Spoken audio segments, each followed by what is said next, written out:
Évangile de Jésus-Christ selon saint Jean. En ce temps-là, les Juifs se querellaient entre eux. Comment celui-là peut-il nous donner sa chair à manger? Jésus leur dit alors, Amen, Amen, je vous le dis, si vous ne mangez pas la chair du Fils de l'homme et si vous ne buvez pas son sang, vous n'avez pas la vie en vous. Celui qui mange ma chair et boit mon sang a la vie éternelle, et moi, je le ressusciterai au dernier jour. Souvent à la messe, nous chantons « Nous sommes le corps du Christ ». Avons-nous bien conscience que chaque parcelle du corps du Christ correspond à la vie en nous?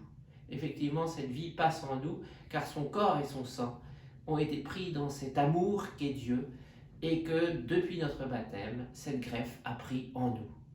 Les fruits d'être greffés au Christ, eh bien, c'est de grandir dans une vie qui ne va que se multiplier plus nous avançons.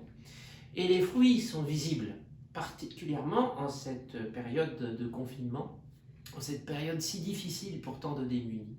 Nous pouvons penser à tous ceux qui, greffés sur le Christ, ont vécu leur baptême et leur ont distribué des repas et sont allés leur parler et leur ont apporté ce réconfort dont ils avaient tant besoin.